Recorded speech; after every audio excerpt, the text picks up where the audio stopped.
Hey everyone, this is Austin from the NERF Firefly Corporation, and this is a review on the NERF Elite 2.0 MotoBlitz.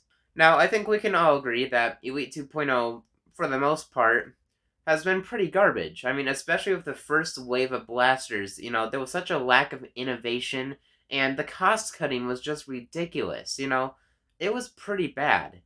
Now, then we got the flip blasters, and those were pretty cool because it was actually like a new thing, and it was, actually pretty innovative, and it was cool. But then they had their issues too because the flip mechanism kind of wouldn't work sometimes, and so honestly, I just personally have not cared to purchase any of the Elite 2.0 blasters until now. I've heard some pretty good things about the MotoBlitz, and personally, I have been really excited for it ever since it was first leaked, which was like months ago now. But the reason I'm excited for it is because this is basically our Elite 2.0 Rayven, so I'm gonna be into that. And then it even has this sick masterkey thing on it.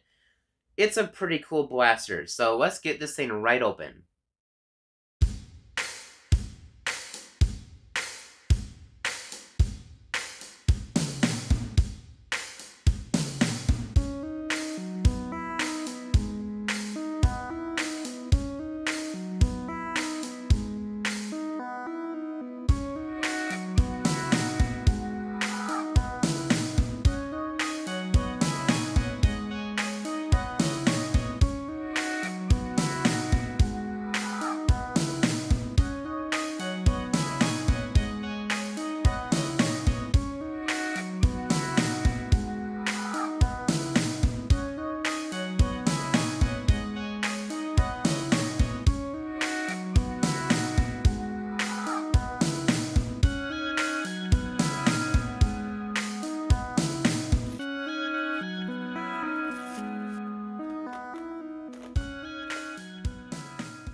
Now, I do want to point out one little thing. So, you get 22 darts with this blaster, right? Well, the Banana magazine holds 10 darts, and this holds 6 darts, so 16. And so then you're left with 6 extra darts. So, you do have enough darts to reload this twice and load this just once.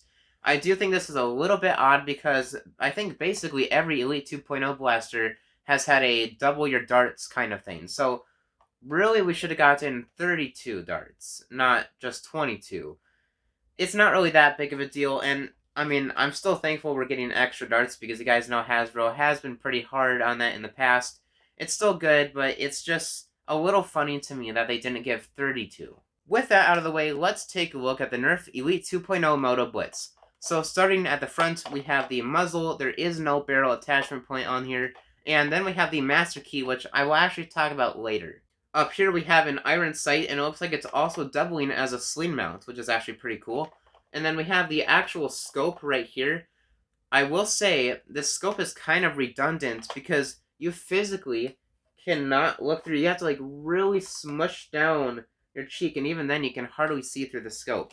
I don't think this was designed well at all because you literally can't even see through the scope.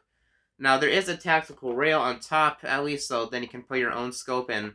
That one, you could probably see way better, which is nice. I just think this is so ridiculous, though. You can't even look through it. I mean, you would have to literally hold it like a pistol to look through the scope, which is just kind of redundant. So, it still looks good, I guess, but just kind of a weird design. And then, of course, we have the grip down here, and I'd say that it's overall a pretty comfortable grip. Nothing too crazy, but I like it. It's not bad. Now over to the stock, I think it's actually pretty decent, and I'd say that the ergonomics of this blaster overall are pretty good. And then, of course, in the back, you do have your mag release, and I'd say that's actually a really nice mag release. I'm especially a fan of this style, where it's just like a big old tab right there instead of like the buttons. So it's a pretty nice mag release. On the other side of the blaster, we do have the jam door right there, so if you ever have a jam, you can just use that to clear it out. And then also back here is where the batteries are stored. This thing runs on 4 AA batteries. And then we do have a couple more tactical rails, one on this side and one on the other, which is pretty nice actually. Alright, and now for the really fun part, the Blitz Master Key. Here's why I'm really excited about this. This actually uses air tanks, which may not sound like that crazy, but NERF hasn't used air tanks in their blasters for quite a long time now. It's been basically all HAMPs. which are okay, but I'm not exactly the biggest fan of them. I think the air tanks are way better. And this actually uses air tanks. It's been so long. But what's really cool is that this is actually a 6-dart shotgun. It shoots all 6 darts at once, which is pretty damn sweet. So let's give this a shot here. It recommends I pump it up about 8 times. Alright, got it all pumped up now. Let's try it out. That's pretty awesome. What I love about that master key is that it's very reminiscent of the Hornet. So this thing, quite literally, is like a combination of the Rayven and the Hornet, which is pretty sweet. Alright, now that I have covered the entire blaster, let's go outside and get some chrono readings.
Now, I do want to quickly share one more thing about this blaster. Wacom S7 showed us in his review that apparently the master key is actually very easy to mod.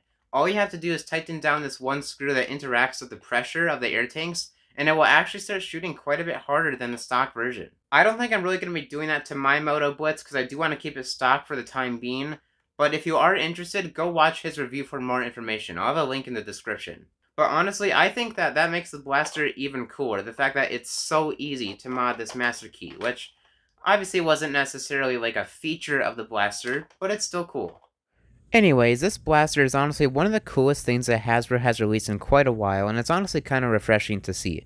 The only points of criticism I would give is that I still dislike the fact that Hasbro is continuing to not fully paint the blasters, and the scope was not executed well at all.